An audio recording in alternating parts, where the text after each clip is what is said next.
Γεια σας, είμαι ο Γιώργος Τσούλης και καλώς ήρθατε στο κανάλι στο YouTube του Φιλαδέλφια. Σήμερα θα κάνουμε παρέα με το Φιλαδέλφια μια πανεύκολη και πεντανόστιμη συνταγή. Πλεξούδες με κοτόπουλο και μανιτάρια. Και όλα αυτά τα υλικά για ακόμα μια φορά θα μας τα δέσει το Φιλαδέλφια. Γιατί άλλωστε, αγαπημένοι μου φίλοι, το Φιλαδέλφια πάει με όλα. Πάμε να ξεκινήσουμε τη συνταγή μας.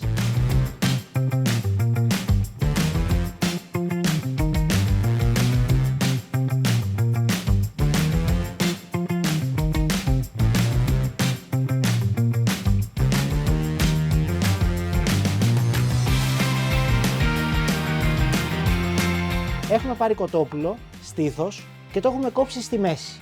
Έτσι και έχει ως αποτέλεσμα να είναι πολύ πιο λεπτό το κοτόπουλό μας και να ψηθεί και πιο γρήγορα, να μαγειρευτεί. Τώρα, στο μπολάκι με το κοτόπουλο πάμε να ρίξουμε κάποια μπαχαρικά, να το ροστιμέψουμε λίγο. Κρεμμύδι σε σκόνη, σκόρδο σκόνη, πάπρικα, μουστάρδα σε σκόνη, φυσικά δεν ξεχνάμε αλάτι και πιπέρι.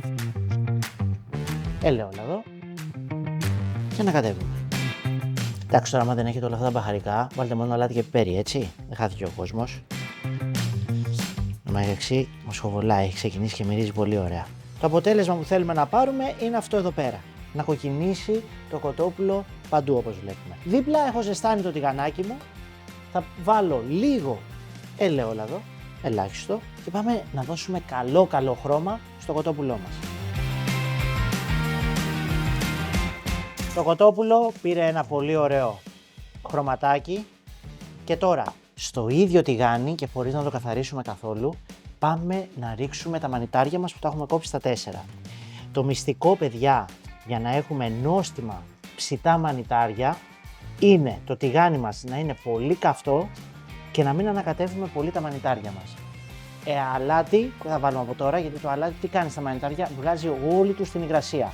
Οπότε τα αφήνουμε τα μανιταράκια μας για 2 λεπτάκια να πάρουν πάρα πολύ καλό χρωματάκι. Όσο ψήνονται τώρα τα μανιτάρια, πάμε να βράσουμε και τα ζυμαρικά μας. Εγώ θα χρησιμοποιήσω πλεξούδες, εσείς μπορείτε να βάλετε ό,τι ζυμαρικό θέλετε. Αν βάλετε πλεξούδες, θέλουν βράσιμο περίπου 6 λεπτάκια, μην τα παραβράσετε, εντάξει, σε βραστό νερό με μπόλικο αλατάκι.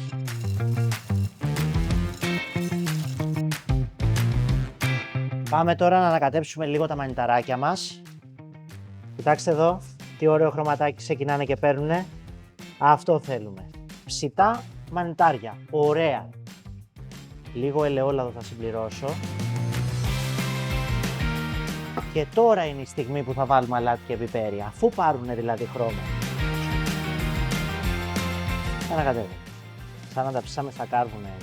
Αυτή η συνταγή, παιδιά, που κάνουμε παρέα με το Φιλαδέλφια, είναι συνταγή του δεκάλεπτου, έτσι, είναι γρήγορη συνταγή με πολύ λίγα υλικά, όπως είδατε. Αφού έχουν πάρει αυτό το ωραίο χρυσαφί χρώμα τα μανιτάρια, επιστρέφουμε μέσα το κοτόπουλο. Θα βάλουμε λίγο ζωμό ή νεράκι, θα χαμηλώσουμε τη φωτιά στο μέτριο προς δυνατό και αφήνουμε να σιγοβράσουν για περίπου 5 με 6 λεπτάκια μέχρι να γίνουν και τα ζυμαρικά. Με το που εξατμιστεί η περισσότερη υγρασία από το τηγάνι μας, παίρνουμε τα ζυμαρικά από την κατσαρόλα. Είναι σχεδόν έτοιμα και αυτά. Οπότε τα ρίχνουμε κατευθείαν μέσα στο τηγάνι, ούτως ώστε τα ζυμαρικά να πάρουν όλη τη γεύση από τα υλικά μας. Εδώ. Τώρα είναι που μπαίνει το Φιλαδέλφια. Το Φιλαδέλφια Original. Θα χρησιμοποιήσω τη μεγάλη συσκευασία. Εμένα μου αρέσει να βάζω μπόλικο Φιλαδέλφια μέσα. Το Φιλαδέλφια θα μου δώσει και γεύση και υφή τώρα στο φαγητό μου. Κοιτάξτε, βλέπετε αυτή την κρεμώδη υφή που έχει το Φιλαδέλφια. Αυτή την υφή τώρα θα αποκτήσει και το φαγητό μου. Με το που βάλουμε το Φιλαδέλφια μέσα, σβήνουμε τη φωτιά και ξεκινάμε το ανακάτεμα. Και ελάτε να δείτε τώρα. Κοιτάξτε, όταν μαλακώνει το Φιλαδέλφια, τι γίνεται. Με σβηστή φωτιά, ξαναλέω. Καταφέρνει και μου αλλάζει το φαγητό. Κοιτάξτε εδώ. Σε περίπτωση τώρα εσάς σας βγει πολύ πηχτό, μην φοβηθείτε, τι θα κάνετε, θα πάρετε μία βαθιά κουτάλα, νεράκι από το βρασμό των ζυμαρικών και θα μου το ρίξετε μέσα. Τώρα εμένα δεν χρειαζότανε, απλά σας το έδειξα για εσάς. Κοιτάξτε εδώ τι τέλεια σάλτσα έχει κάνει το Φιλαδέλφια. Παιδιά, αυτό είναι η μαγειρική. Λίγα υλικά, σωστές πρώτες ύλες και να ξέρουμε το κάθε υλικό Γιατί το βάζουμε και πότε το βάζουμε. Κοιτάξτε εδώ πώς έχει καλύψει το Φιλαδέλφια τα ζυμαρικά.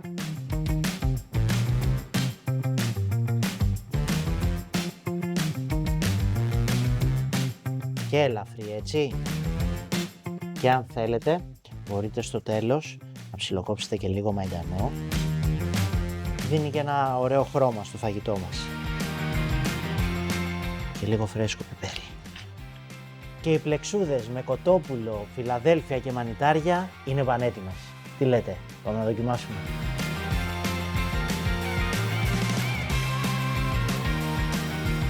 Κάτι μου λέει ότι αυτή η συνταγή θα είναι πεντανόστιμη. Καταρχάς, βλέπετε ότι η σάλτσα που έχει δημιουργηθεί παρά με το Φιλαδέλφια είναι τρομερή.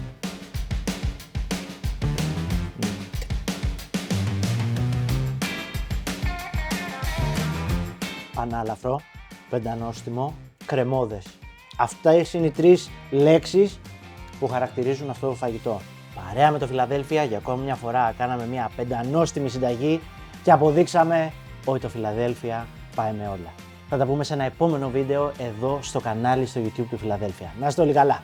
Γεια σας.